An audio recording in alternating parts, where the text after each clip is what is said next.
Hi Planeteers, it's me, Justin, the Real Manos. I'm back with some comic reviews. First off, of course, I have a little announcement about the Red Knight. I'll be talking about that at the end of this video. First off, let's talk about other comics. Beginning with Spawn 209. How about that? Spawn is now leading my comic reviews now.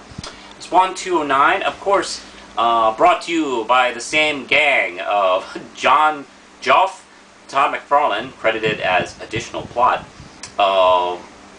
Will Carlton, and Simon Kuransky is the main artist. Now, what's been going on is the new Spawn has been kind of having this little powwow with Twitch, and they're kind of comparing notes, actually, because there's a lot new Spawn doesn't know about old Spawn, Al Simmons. And they're kind of catching each other up, and actually for the first time he's learning all about the Al Simmons version of Spawn. Lovely artwork in this book, by the way. It was a really interesting choice by McFarlane to have a non-McFarlane-ish artist take over the book, and it's the first time this book hasn't looked like his style. I haven't really talked about that too much in my reviews of the recent issues. And it's really beautiful work.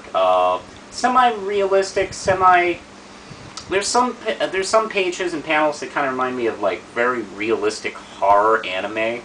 A little bit like some of the Bendis Daredevil. What was it? Alex Melvey doing the art on those books. Reminds me a little bit of that. It's excellent work. It really has turned this into, instead of like a superhero book with like a supernatural kind of background, it does really feel like a horror book. It almost feels like a Vertigo book these days. And of course we have a cool little cliffhanger at the end.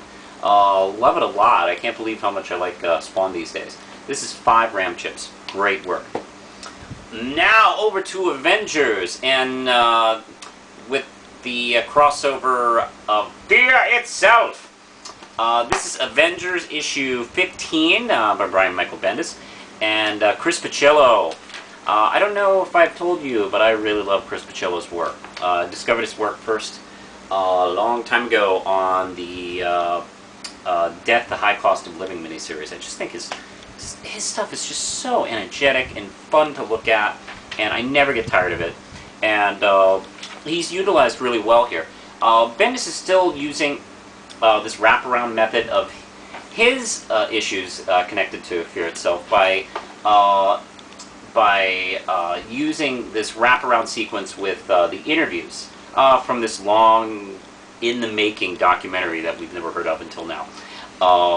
And of course, you know, the interviews all seem to, like, in these issues, geared towards, you know, what's happening in these. And talking about them in the past tense, which is interesting, too. I love this spread of the Betty Banner Hulk running away from possessed Hulk. That's what's going on. This one focuses on the fact that the Hulk has been possessed by one of the Hammers, and he is tearing the shit out of, I think this is Brazil.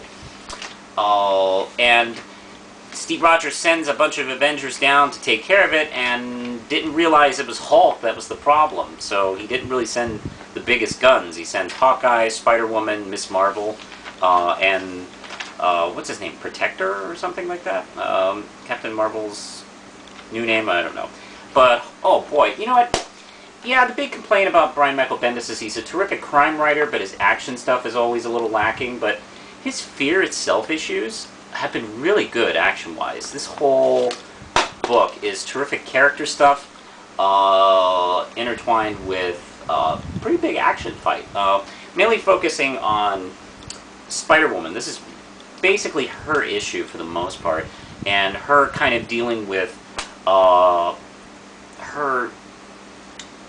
self-inflicted, well, maybe not self-inflicted, excuse me, this idea in her head that she is guilty of so many things in her past, which really aren't her fault. I mean, she was raised to be a terrorist by her parents from birth, and she was kidnapped by the Skrulls and replaced, but she, you know, always feels responsible for that, and she's kind of looking for that one thing to satisfy her as far as making up for it. Really good work here. Loved it a lot. This is probably one of my favorite of the Bendis Fear Itself issues. This is 5 gram chips. And American Vampire, get away from me. Let's see, have I used that joke yet? Have I done that? Okay. I've been wanting to. This is a mini-series. Hey, American Vampire's a big hit. It's got itself a mini-series. This is Survival of the Fittest. This is Scott Snyder and Sean Murphy. And let's see, this is issue 2. And let's see, Miss Book is set on a mission to infiltrate what's going on here behind the enemy lines, acting like a rich woman who's a sympathizer with the Nazis, trying to fund a little project they got going on, and it puts them in a huge mess. Sean Murphy's art is fantastic. I've seen his work before, but oh my god, it's absolutely beautiful. Every page is stunning. Let's see. Our hero just looks really cool. All this stuff is just excellent. I mean, I was for some reason, I don't know why, I was thinking of some of Del Toro's films, like that are placed during the World War II era. I don't know why it was reminding me of that. Just some of the work here is just excellent. Won't give too much away, but quite a cliffhanger in this one. If you're digging an American Vampire, please pick this up. Don't miss this one. This is fantastic. This is actually, I think this is a little bit better than the mainline story going on in the main book right now. They're kind of neck and neck, frankly, because Snyder seems to be digging on this World War II kick, which I can't get enough. Vampires and World War II, excellent. 5 RAM chips. All 3 books are 5 RAM chips this week. Very good stuff. Also, I'm making a minor announcement here. Red Knight, of course, #1 is on sale. I can post a link at the bottom where you can buy it through PayPal using my email. Also, if you don't do the PayPal credit card thingy, I'll put a link where you can send a check. Make it out to Justin Cristelli, and you can send out a check or money order to that box, P.O. box. Also, big important announcement. I am starting a Kickstarter with Red Knight to support this series and get it, a pretty good financial foundation to get it going. I'll also post that link at the bottom. There are prizes, and one of the prizes is this. Lindsay made this little guy. This cute little chibi Red Knight. If you want them, you're going to have to help donate and help me out here. But I think that's going to be it, so until then, push the button, Lindsay.